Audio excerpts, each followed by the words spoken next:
وقال الله تعالى وهو أصدق القائلين قل لا أسألكم عليه أجرا إلا المودة في القربى. وقال مولانا ومقتدانا علي بن الحسين زين العابدين لو أن النبي تقدم إليهم في قتالنا كما تقدم إليهم في الوصايا بنا لما ازدادوا على ما فعلوا فإنا لله وإنا إليه راجعون.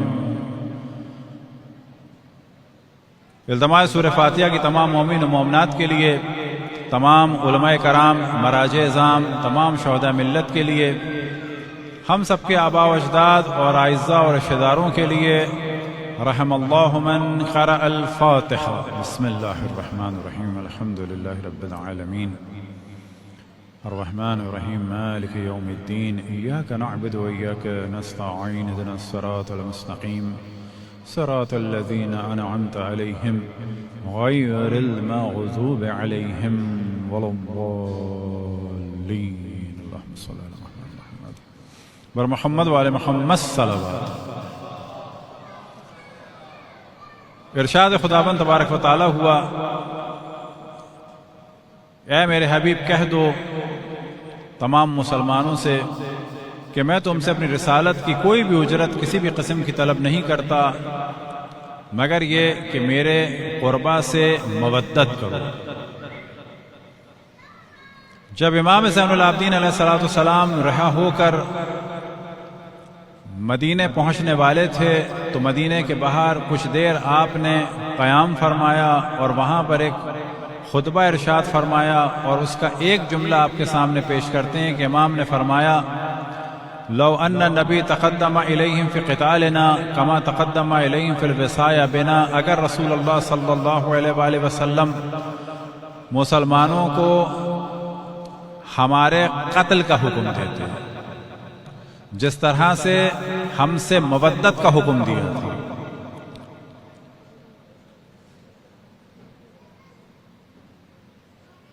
تو بھی یہ لوگ اتنا ظلم نہیں کر سکتے تھے کہ جو مودت کے حکم کے بعد کیا. اور اسی مظلومیت اہل بیت علیہم السلام کو زندہ رکھنے کے لیے یہ عزاداری کا سلسلہ ہے. کل بھی ہم نے توجہ دلائی کہ عزاداری امام حسین در حقیقت پوری ایک تحریک ہے، اور اس کا اصل ہدف ہے مظلومیت اہل بیت کو دنیا تک پہنچانا اور فضائل اہل بیت کو دنیا تک پہنچانا.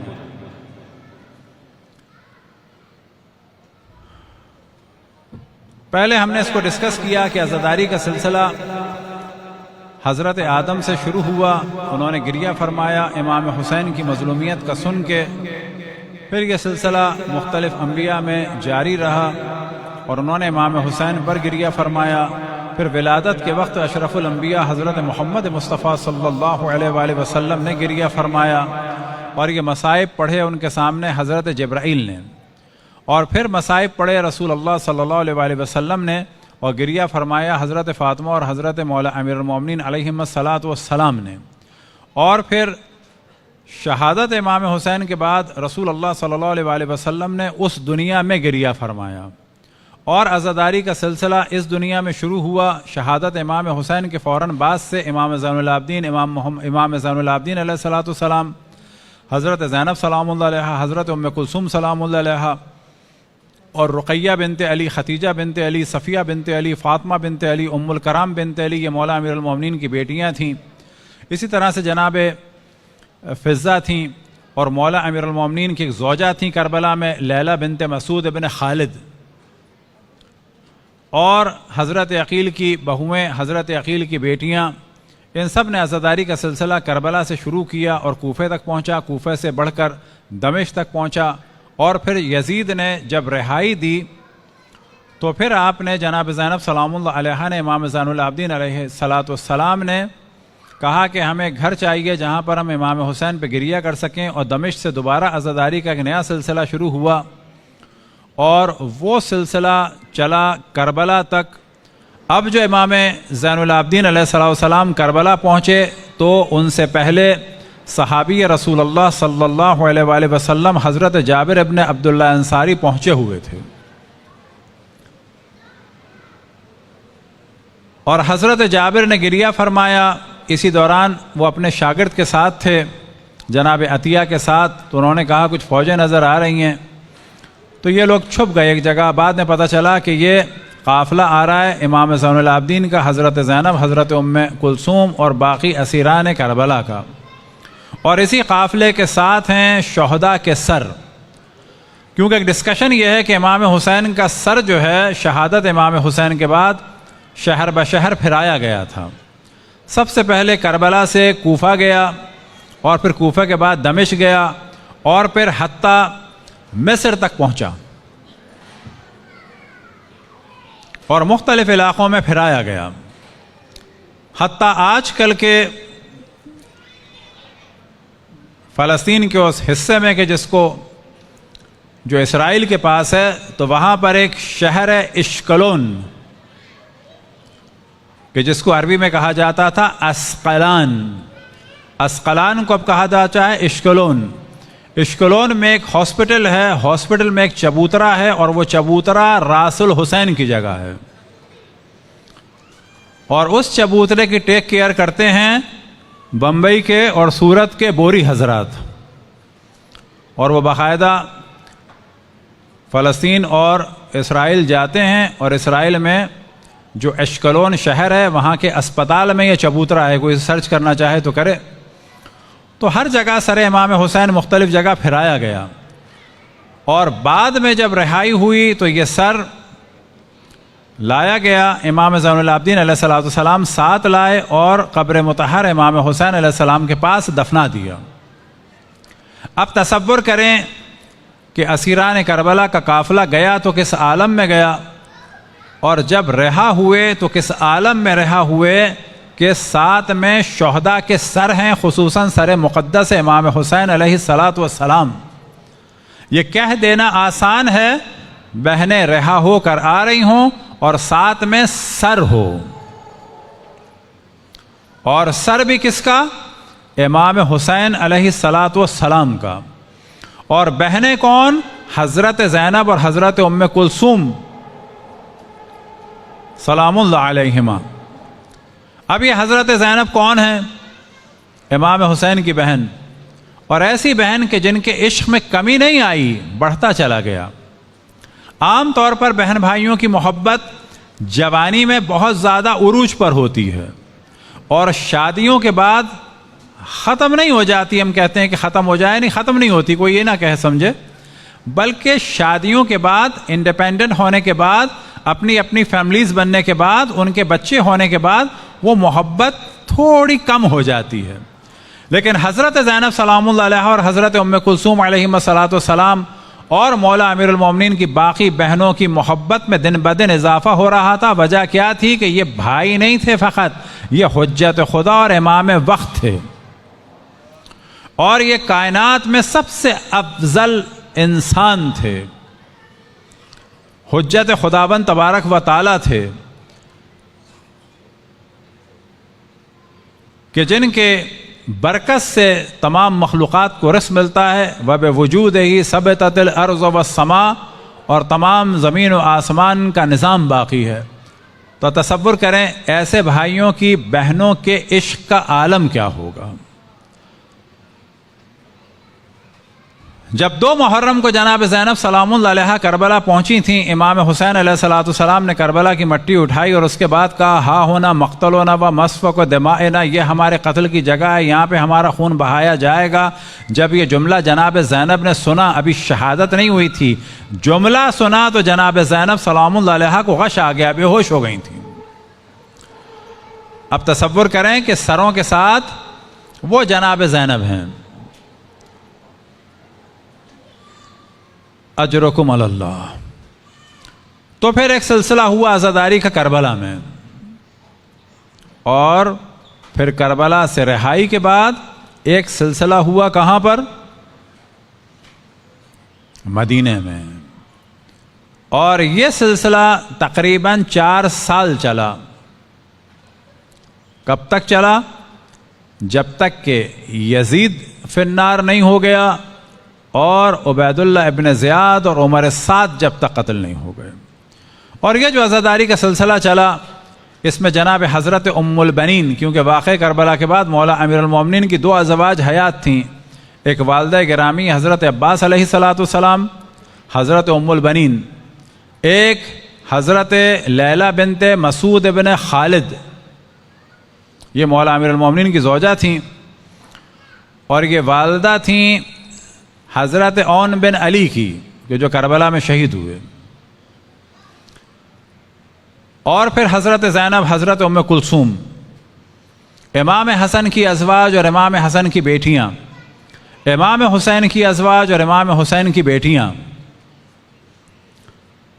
حضرت عقیل کی بیٹیاں اور ان کی بہویں، مولا امیر المومنین کی بیٹیاں اور ان کی باقی بیٹوں کی ازواج یعنی بہویں۔ مولا امیر المومنین کی بیٹیوں میں حضرت زینب، حضرت ام کلثوم جو جناب سیدہ سے تھیں، اور رقیہ بنت علی، خدیجہ بنت علی، صفیہ بنت علی، فاطمہ بنت علی، ام الکرام بنت علی، اور حضرت عقیل کی بیٹیوں میں سے ایک بیٹی تھیں کہ جس طرح سے مولا امیر المومنین کے خاندان میں سب سے بلند مقام تھا، حضرت زینب سلام اللہ علیہا کا بچوں میں، بیٹیوں میں معذرت، تو حضرت عقیل کے خاندان میں حضرت عقیل کی ایک بیٹی تھیں کہ جو حضرت زینب سلام اللہ علیہا کے حتیٰ مشاوروں میں سے تھیں، حضرت زینب کی ساتھیوں میں سے تھیں، وہ تھیں جناب حضرت ام لقمان۔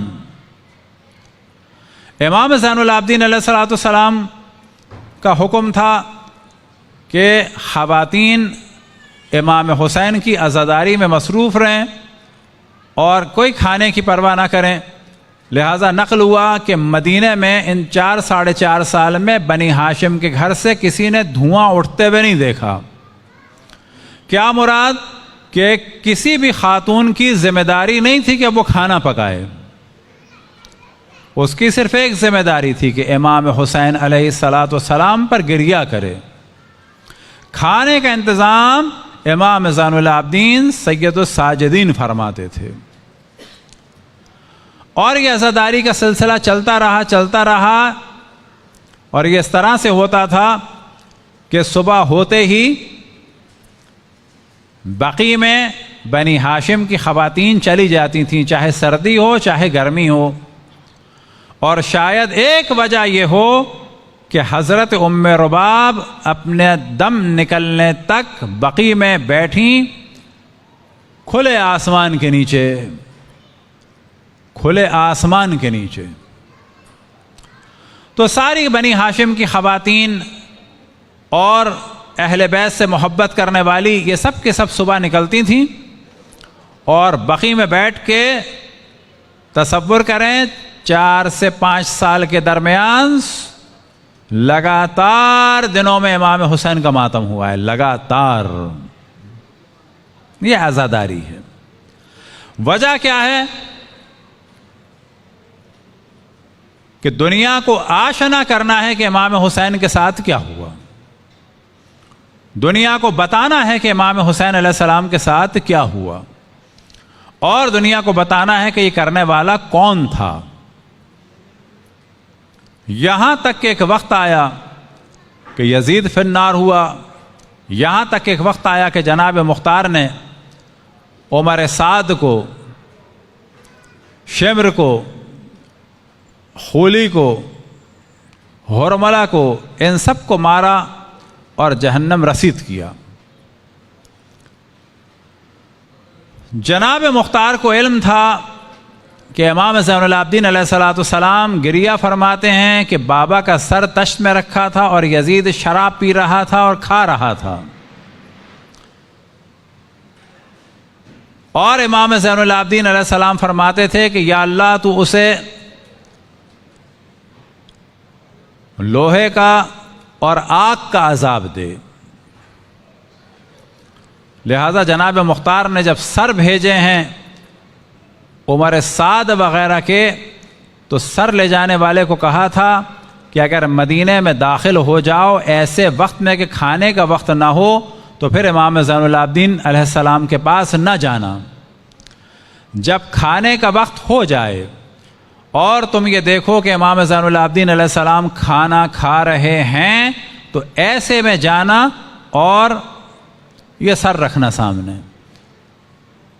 کیونکہ جب عبید اللہ ابن زیاد کے دربار میں گئے تو اہل حرم کو کھڑا کر دیا گیا تھا اور وہ کھانا کھا رہا تھا. سر امام حسین تشت میں رکھا تھا اور وہ اپنی عصا کبھی امام حسین کے لبوں پہ مارتا تھا کبھی سر پہ مارتا تھا. تو جب امام زین العابدین علیہ السلام کھانا کھا رہے تھے تو ایسے میں لا کے اس نے سر رکھے. امام زین العابدین نے سجدہ شکر انجام دیا, جناب مختار کے لیے دعا کی اور خواتین سے کہا کہ اب ایک خوشی کا اظہار کرو. یعنی عزاداری ختم نہیں ہو گئی, لیکن وہ جو لگاتار سلسلہ چل رہا تھا پورے تقریباً 4.5 سال سے زیادہ جو چلا سلسلہ, اس کو اب روک دیا جائے. کیونکہ اس زمانے میں خواتین نے نہ اپنے بال بناتی تھیں عموماً ان ایام میں, نہ تیل ڈالتی تھیں, نہ خوشبو کا استعمال کرتی تھیں, نہ رنگین کپڑے پہن رہی تھیں اور نہ نازک کپڑے. کیونکہ اس زمانے میں جو موٹا اور رف کپڑا ہوتا تھا وہ سب سے سستا اور مظلومیت کا کپڑا مانا جاتا تھا. اور بیویوں نے ان تمام دنوں میں یعنی کئی سال سیاہ لباس پہنا, وہ بھی موٹا والا. تو امام زین العابدین نے ٹیمپریری طور پر سوگ بڑھانے کا حکم دیا اور پھر یہ عزاداری کا سلسلہ آگے بڑھا اور تدریجاً بڑھتے بڑھتے یہاں تک پہنچا. امام زین العابدین علیہ السلام نے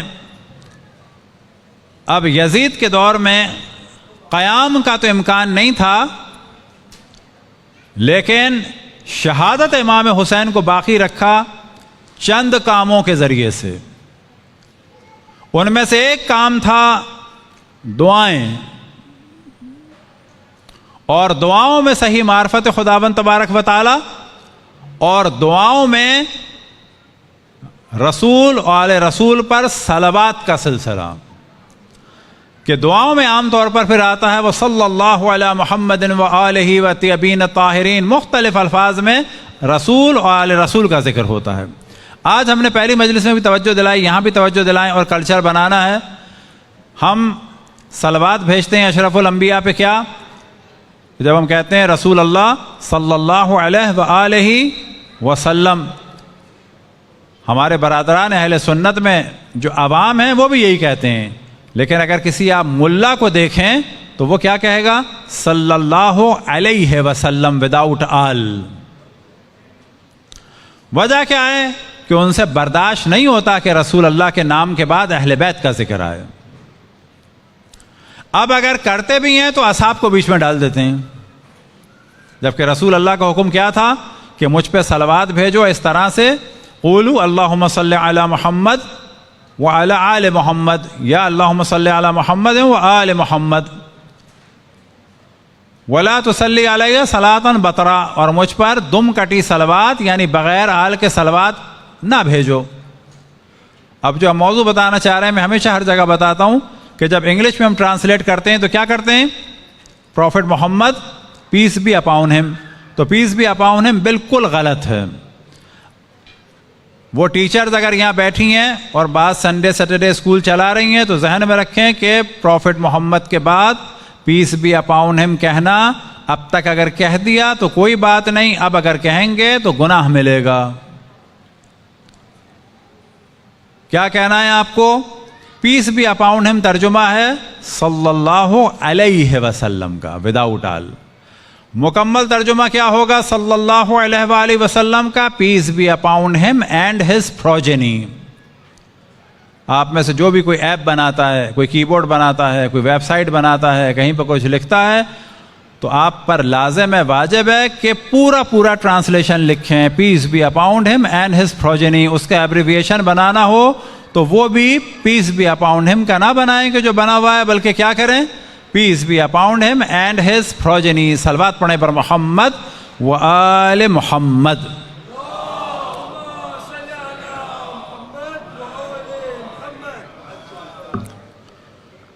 تو امام زین العابدین علیہ السلام نے ایک کام کیا دعاؤں کا، اور اس کے ذریعے سے اہل بیت کلچر کو پھیلایا، اور ایک کام تھا ان کا مختلف طریقوں سے امام حسین پر گریا، حتیٰ اگر کسی جانور کو بھی ذبح ہوتے ہوئے دیکھتے تھے یا کسی جانور کے گوشت کو دیکھتے تھے تو وہاں پر بھی امام حسین کے مصائب بیان کرنے کے لیے کیا فرماتے تھے کہ کیا اس کو پانی پلایا تھا، اس جانور کو ذبح کرنے سے پہلے پانی پلایا تھا۔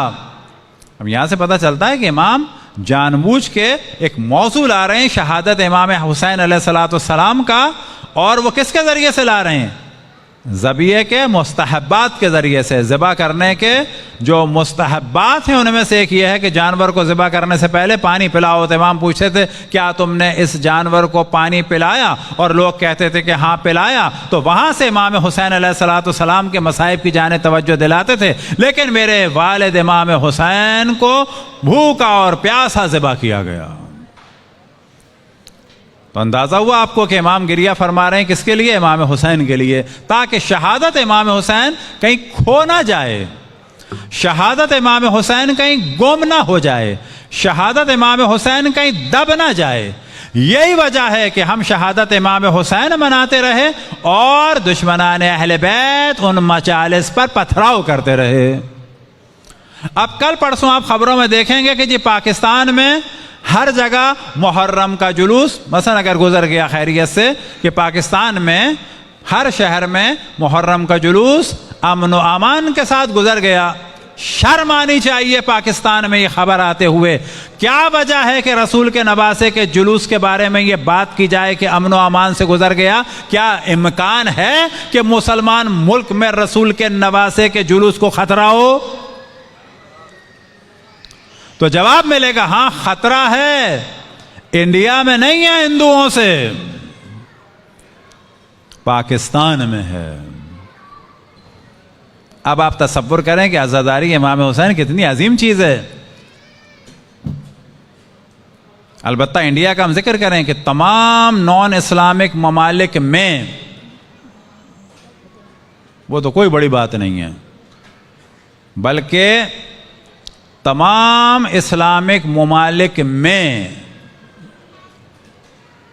انڈیا منفرد ہے اس اعتبار سے کہ نان مسلم کنٹری ہے، لیکن عاشورہ کی چھٹی جو ہے وہ نیشنل ہالیڈے میں ہے، نیشنل ہالیڈے ہے، یعنی عاشور کے دن یہاں پر بھی ایمبیسی بند ہوگی، عاشور کے دن پورا انڈیا بند ہوگا۔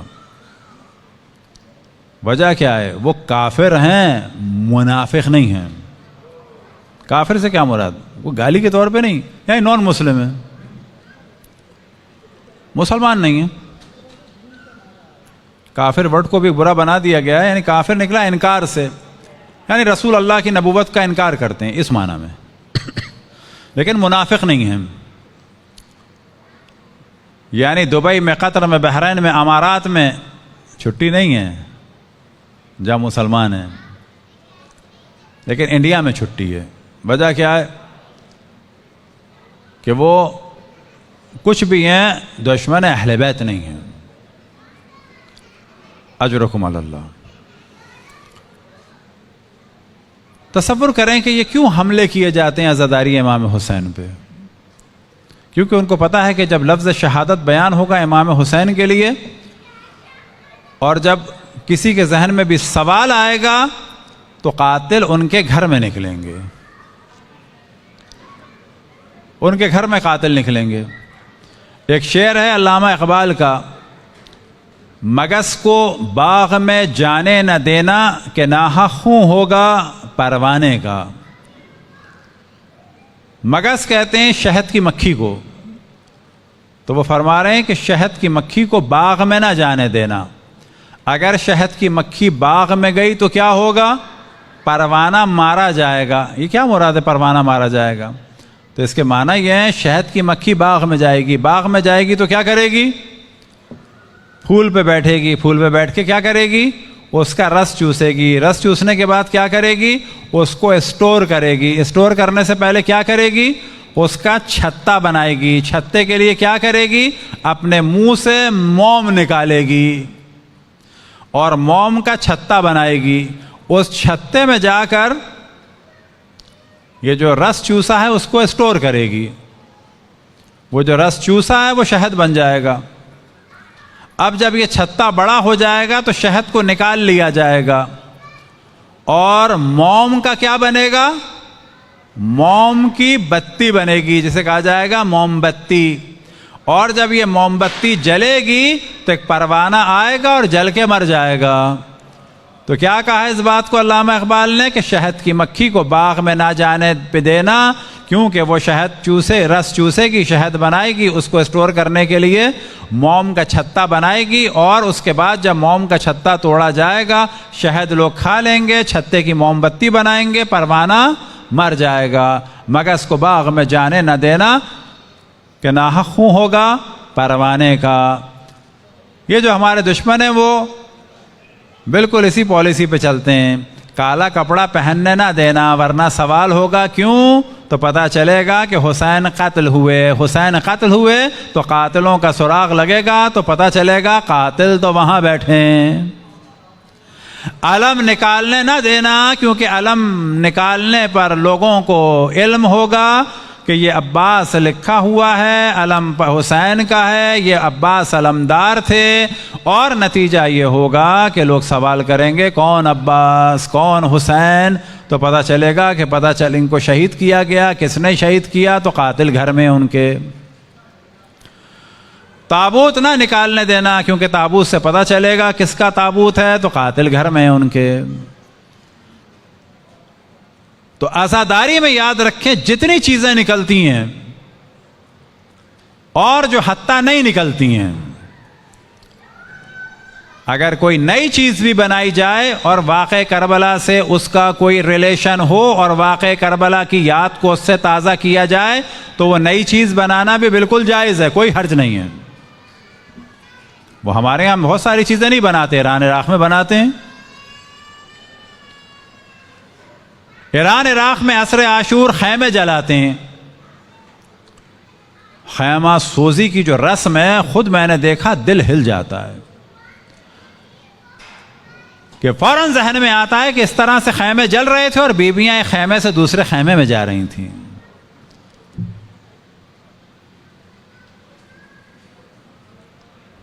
اب آپ تصور کریں کہ ہم عزاداری امام حسین کو زندہ رکھنے والوں میں سے ہیں اور دوسری جانب سے عزاداری امام حسین کو مٹانے کی سازشیں ہو رہی ہیں. اور یہی وجہ ہے کہا جاتا ہے کہ امام حسین کی عزاداری افضل ترین عبادت ہے. کیوں کہ یہ وہ عبادت ہے کہ جس کی وجہ سے ائمہ کی مظلومیت دنیا کے سامنے ہے. یہ وہ عبادت ہے کہ جس کی وجہ سے ائمہ کے ظالموں کو دنیا پہچانتی ہے.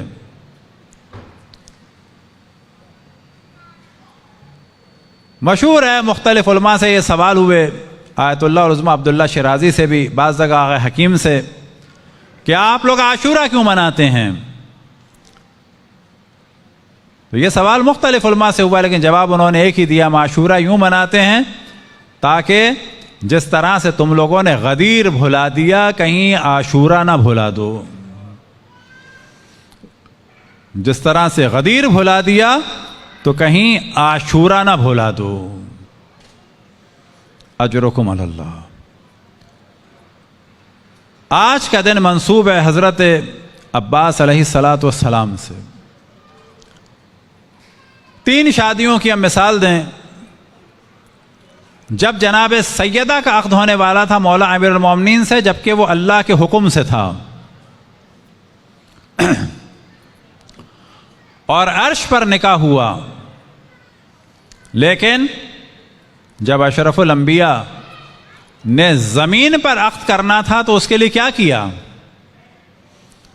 اشرف الانبیاء جو اللہ کے بعد سب سے افضل ہیں پوری کائنات میں، وہ اپنی صاحبزادی کے پاس جا کر سوال کرتے ہیں، علی ابن ابی طالب سے عقد کے لیے اجازت مانگتے ہیں.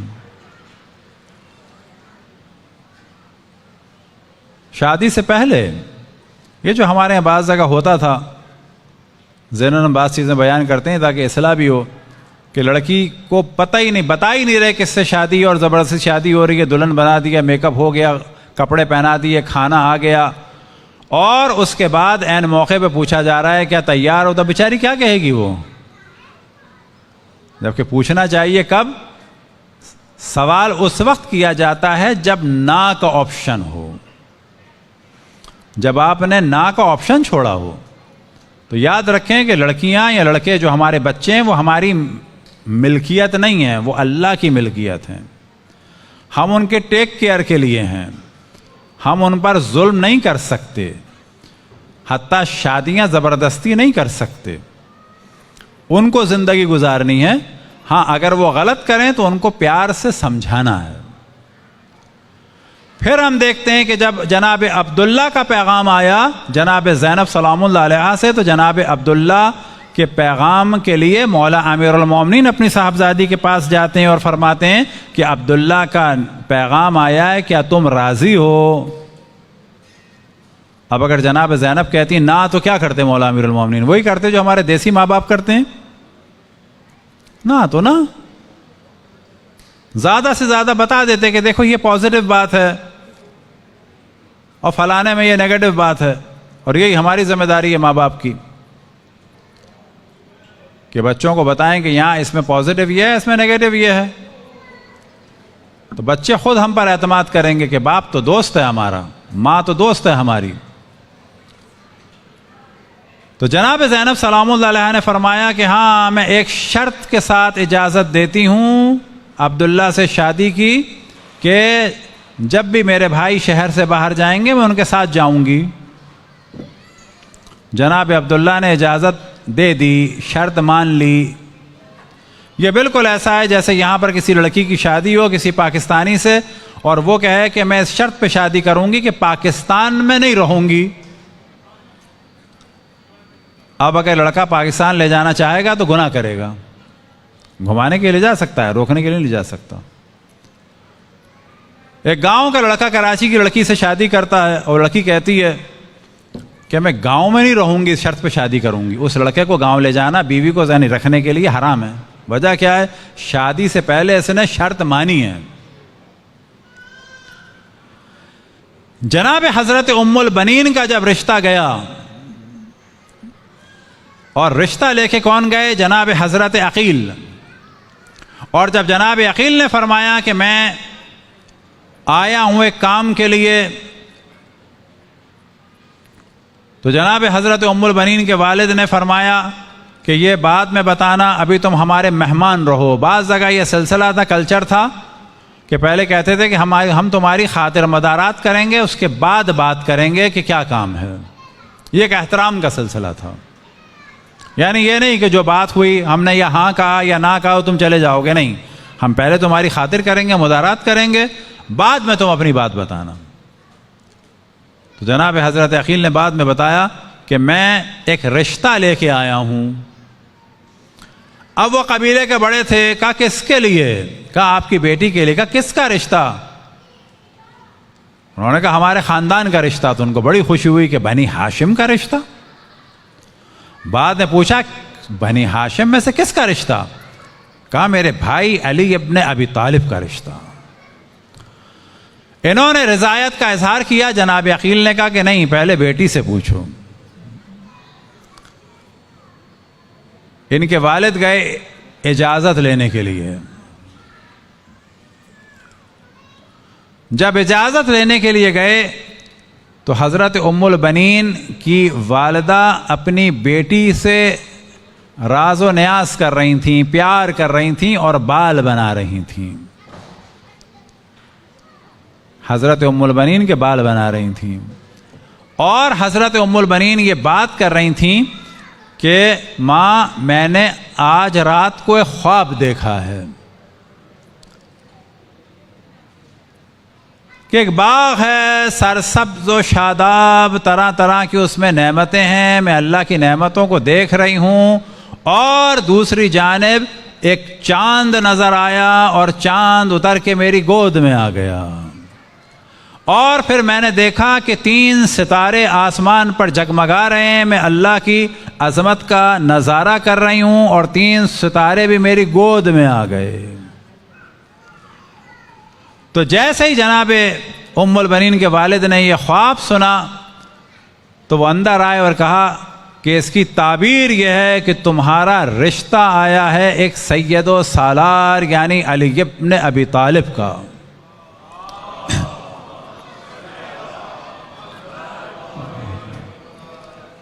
اور جناب حضرت ام البنین سے مولا امیر المومنین کا عقد ہوا، اور تاریخ میں بیان ہوا کہ ام البنین جو لقب تھا مولا امیر المومنین نے دیا، اور کب دیا؟ جب بیٹے پیدا ہو گئے، اس وقت نہیں دیا، بیٹوں کی ولادت سے پہلے یہ لقب دیا تھا۔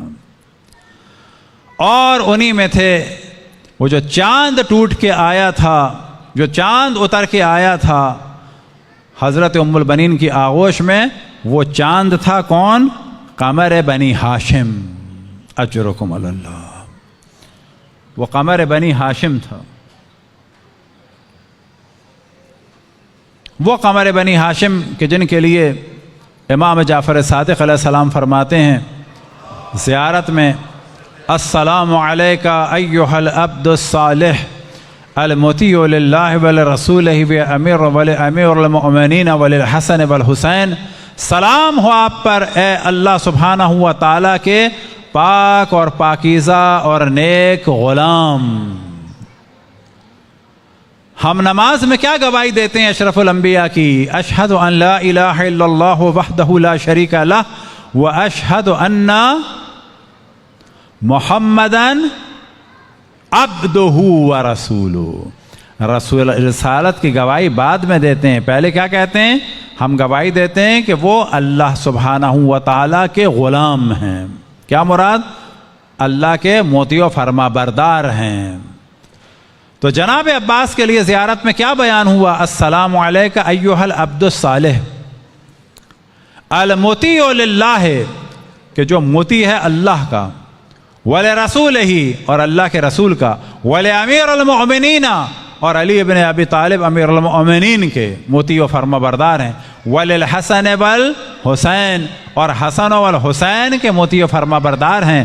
یاد رکھیں کہ حضرت عباس دنیا سے رخصت ہو گئے امام حسین کی زندگی میں، اگر یہ دنیا سے رخصت ہوتے امام زین العابدین کے بعد تو زیارت اس طرح سے ہوتی، المطیع للہ ولرسولہ ولامیر المؤمنین وللحسن والحسین وسید الساجدین۔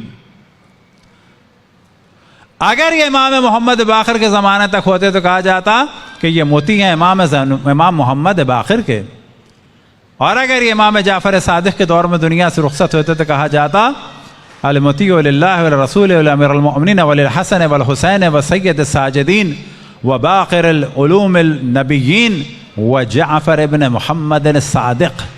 یہ جعفر ابن صادق کے بھی غلام وہ ہوتے، مطیع و فرما بردار۔ جناب عباس کے بارے میں جو ایک بہترین کلام ہے،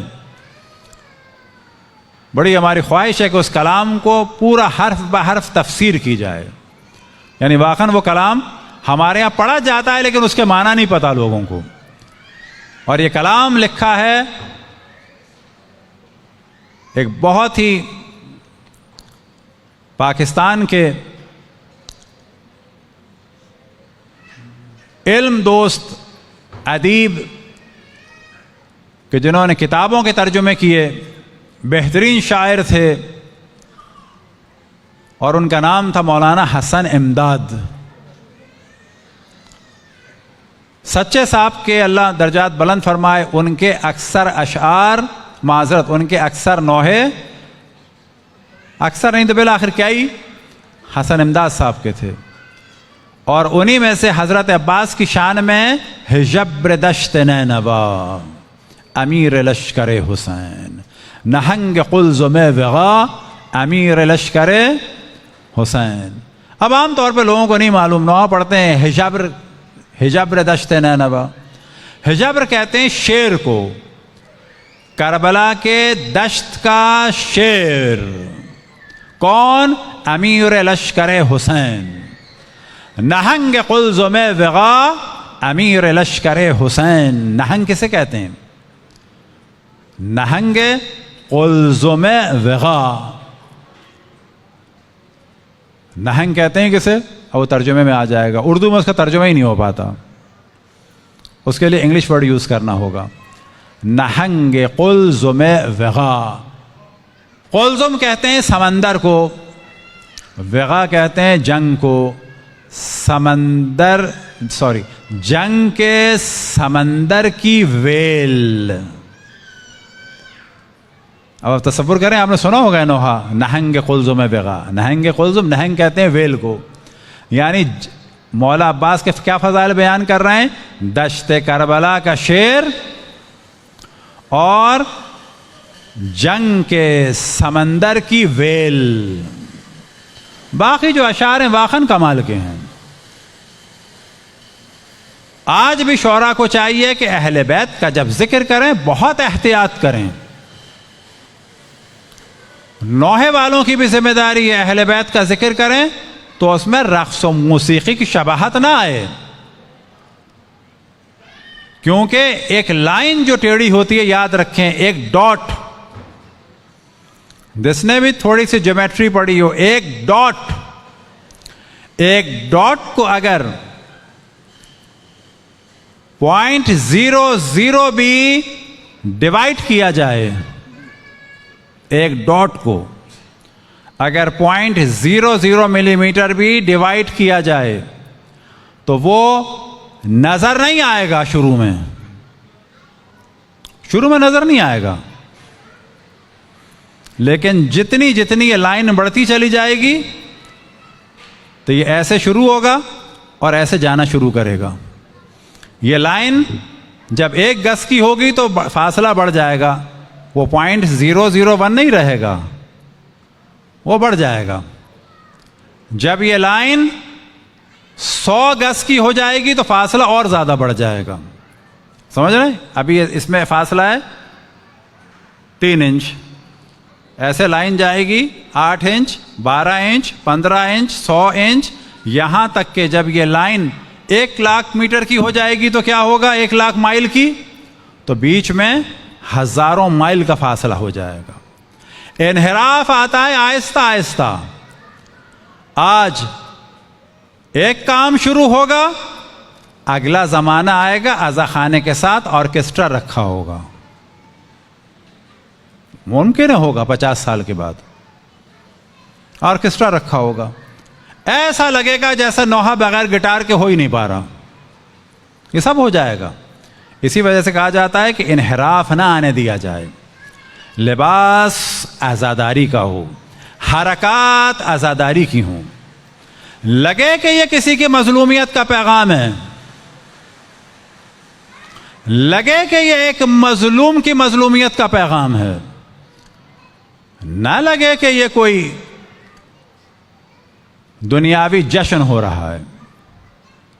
تو مولانا حسن امداد صاحب کا جو کلام ہے واقعاً کلام ہے. کہ اللہ ان کے درجات کو بلند سے بلند فرمائے. تمام وہ شعراء کے جنہوں نے اہل بیت کے لیے کلام کا, ان سب کے درجات کی بلندی کے لیے بر محمد وآل محمد صلوات.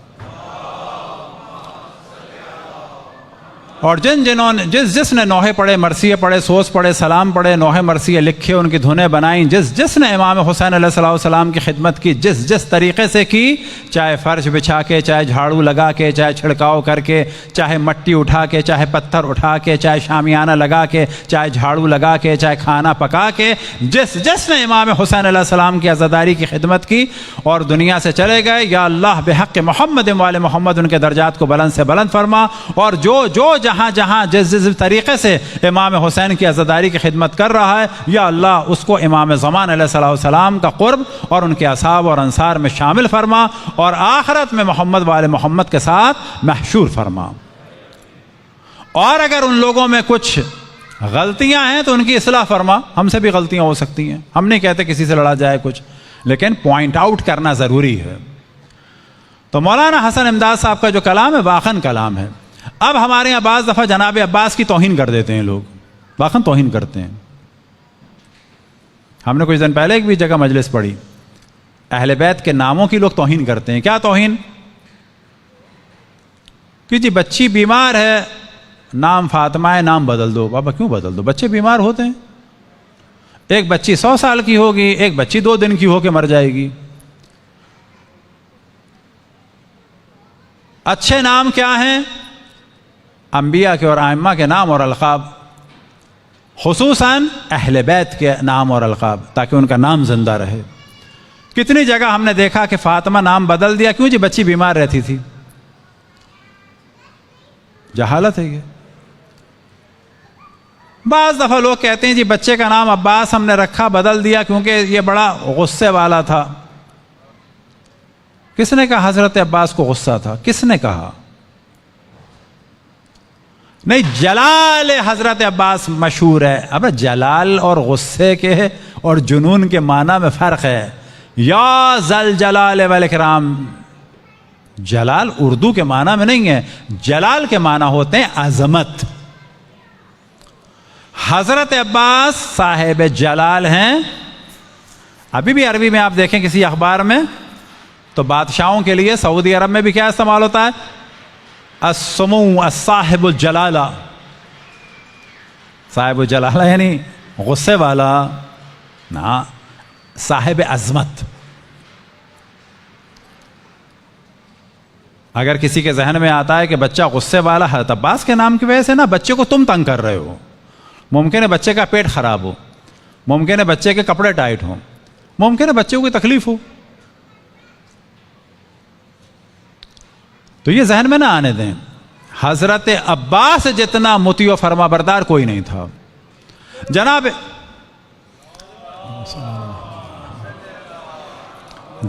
عباس کی اگر اطاعت کو دیکھنا ہو تو بعض جوان ایک اندازہ لگا سکتے ہیں کہ جن میں بہت زیادہ طاقت و قدرت و لہیم شہیم ہو، حسین و جمیل ہو، مارشل آرٹ کے سیکھے ہوئے ہوں، لیکن ہم اندازہ دیکھتے ہیں کہ بعض دفعہ بعض جوان ہوتے ہیں، جب لڑائیاں ہو رہی ہوتی ہیں تو مائیں اور بہنیں اور باپ ان کو پکڑ رہے ہوتے ہیں، وہ قابو میں نہیں آ رہے ہوتے ہیں۔ دیکھا ہو شاید آپ نے۔ وجہ کیا ہے جی؟ بڑی طاقت ہے، لیکن جناب عباس سے زیادہ نہیں ہے۔ جناب حضرت عباس کی جو اصل فضیلت ہے وہ یہی تھی، المطیع للہ وللرسول ولامیر المؤمنین وللحسن والحسین۔ جناب حر نے راستہ روکا اور جناب امام حسین کے سامنے جناب عباس ایک مجسمہ بنے کھڑے تھے، بے جان مجسمہ۔ وجہ کیا ہے کہ زبان چلاؤں گا تو امام سے پوچھ کے چلاؤں گا، اور ہاتھ چلاؤں گا تو امام سے پوچھ کے چلاؤں گا۔ زبان چلائی بغیر امام کی اجازت کے تو بیکار، ہاتھ چلایا بغیر امام کی اجازت کے تو بیکار۔ اور یہی جناب عباس رن میں جانے کی اجازت چاہتے ہیں اور جانتے ہیں کہ امام کی اجازت سے جاؤں گا تو شہادت ہے، امام کی اجازت سے جاؤں گا تو کمال ہے، امام کی اجازت سے یہاں کھڑا رہا تو کمال ہے، اور امام کی اجازت سے قتل ہونے گیا تو کمال ہے۔ ایک وقت آیا کہ امام کے اصحاب اور انصار چلے گئے، جناب عباس ادب سے سوال کرتے تھے کہ بھیا مجھے اجازت ہے رن میں جانے کی، میرے آقا اجازت ہے مجھے رن پہ جانے کی۔ امام حسین اجازت نہ دیتے تھے۔ ایک وقت آیا کہ اصحاب اور انصار اور بھائی اور بھتیجے سب دنیا سے چلے گئے، جناب عباس نے کہا کہ آقا مجھے رن پہ جانے کی اجازت ہے۔ امام حسین نے اجازت دی۔ کس چیز کے لیے اجازت دی؟ کہ ہاں پانی لے آؤ علی اصغر کے لیے، سکینہ کے لیے، زینب کے لیے، ام کلثوم کے لیے، رقیہ بنت علی کے لیے، ختیجہ بنت علی کے لیے، صفیہ بنت علی کے لیے، فاطمہ بنت علی کے لیے، ان سب کے چھوٹے چھوٹے بچوں کے لیے پانی لے آؤ۔ اب جناب عباس کی معراج یہ ہے کہ بس پانی لے آئیں۔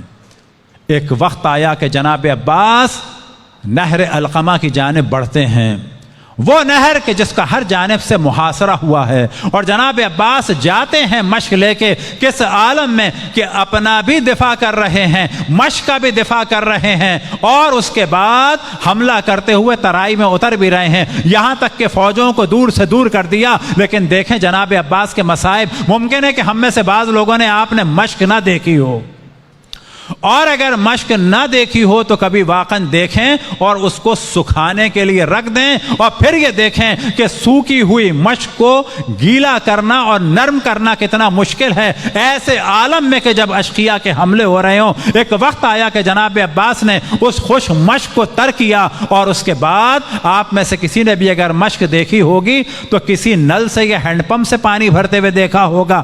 دریا میں پانی بھرنا ایک مشق میں یہ خود ایک بہت بڑا مرحلہ ہے. ایک وقت آیا کہ جناب عباس نے مشق میں پانی بھرا. اب کس طرح سے پانی بھرا ہوگا, کس مشکل سے پانی بھرا ہوگا, اس کا تو کوئی اندازہ نہیں لگا سکتا, مگر یہ کہ خشک مشق لے اور لینے کے بعد دریا میں جائے یا کسی نہر میں اترے اور اس کو ڈبو ڈبو کے دیکھے کہ کس طرح سے مشکل سے پانی بھرا جاتا ہے. جناب عباس نے پانی بھرا اور بھرنے کے بعد اب زندگی کا ایک ہدف ہے کہ یہ چند قطرے پانی علی اصغر تک پہنچا دوں, زینب تک پہنچا دوں, سکینہ تک پہنچا دوں, امام وقت کی اطاعت کر لوں. ایک وقت آیا کہ جناب عباس بھری مشق لے کے نکلے, اس عالم میں نکلے کہ جس طرح سے شیر نکلتا ہے, ہر جانب سے وار ہونے لگے. ایک وقت آیا کہ ایک وار ہوا اور دائنا بازو قلم ہو گیا, ایک وقت آیا کہ ایک وار ہوا بائنا بازو بھی قلم ہو گیا, اور مشق جناب عباس کے سینے سے لگی ہوئی ہے اور تسمے کو تھامے ہوئے ہیں. ایسا لگ رہا ہے کہ جیسے بعض شعراء نے ایک منظر کشی کی, جس طرح سے شیر کے منہ میں شکار ہے.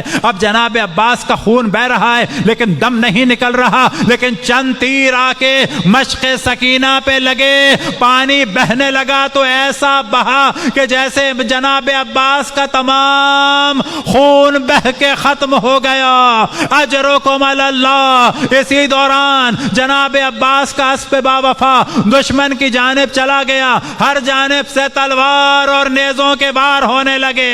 رن سے ایک ندا بلند ہوئی, السلام علیکہ یا ابا عبداللہ. جناب امام حسین اپنی جگہ سے اٹھے, لیکن کیسے اٹھے ہوں گے, ان کی تو کمر ٹوٹ چکی ہے. کیوں کہ جب جناب عباس کا دم نکلا تھا تو امام نے فرمایا تھا, الان انکسر ظہری وقلت حیلی. اے عباس, تمہارے مرنے سے میری کمر ٹوٹ گئی. اب تصور کریں کہ امام حسین اس ٹوٹی ہوئی کمر کے ساتھ آگے بڑھے, جناب عباس تک پہنچے. اس عالم میں کہ جناب عباس کا دم نکلنے والا ہے, ایڑیاں رگڑ رہے ہیں, ایک آنکھ میں تیر ہے, دوسرے میں خون ہے. وہ عباس کے جو ہمیشہ امام حسین کے مطیع و فرما بردار رہے, ہمیشہ آقا کہتے رہے, کبھی کوئی کام نہ ماں کی کروایا امام حسین سے, بلکہ امام حسین کی خدمت میں رہے. لیکن آخر وقت میں امام کا دیدار چاہتے ہیں تو بہت ہی احترام سے کہا کہ بھیا پتہ نہیں کیا کیا کہا ہوگا, کتنی معذرت کی ہوگی کہ اے میرے امام وقت, میں آپ سے کیسے کوئی کام کہہ دوں, لیکن آپ کا دیدار کرنا چاہتا ہوں, مجھے معاف کر دیجئے گا. پتہ نہیں کیا کیا جملے کہے ہوں گے, کیونکہ جناب عباس کے لیے یہ ممکن نہ تھا کہ امام حسین سے کوئی کام کہہ دیں, امام حسین سے کوئی خواہش پوری کرا لیں. لیکن زیارت کا مسئلہ تھا. جناب امام حسین نے آنکھوں کا خون صاف کیا, بھائی کا دیدار کیا. عباس کا دم نکلنے والا ہے, وصیت کی کہ بھیا میری ایک وصیت ہے, میری ایک خواہش ہے کہ میں یہیں پہ دفن ہوں جہاں پہ میرا دم نکلا. ارے عباس, آپ تو حسین کے ساتھ رہتے تھے, کیا آپ کی یہ خواہش نہیں کہ آج آپ دفن ہوتے جناب علی اصغر کے ساتھ, جناب علی اکبر کے ساتھ, ذریعہ امام حسین میں ہوتے. ہم سب جب جاتے تو امام حسین کو سلام کرتے, ساتھ ہی آپ کو سلام کرتے. اب ہمیں آپ کی زیارت کے لیے دور جانا ہوتا ہے, آپ نے کیوں یہ وصیت فرمائی؟ تو ممکن ہے کہ جواب آئے, میرے بھائی کی کمر ٹوٹ چکی,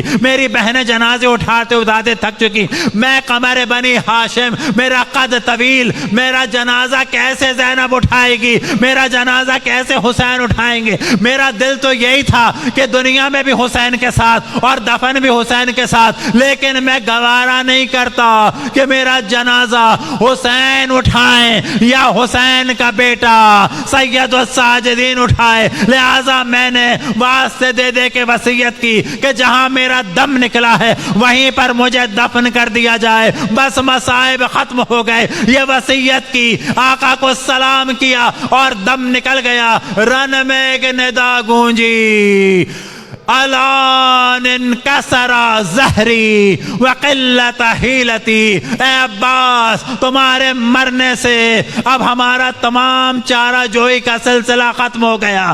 بیبیوں کی ندا بلند ہوئی, اے عباس اب ہماری چادروں کا وارث کون ہوگا؟ واہ محمد, واہ علی, واہ فاطمہ, واہ حسن, واہ حسین, واہ عباس, واہ عباسا وا عباسا کی ندائیں کبھی زینب نے بلند کی، کبھی ام کلثوم نے بلند کی، کبھی سکینہ نے کہا ہوگا ہائے عباس، ہائے چچا عباس۔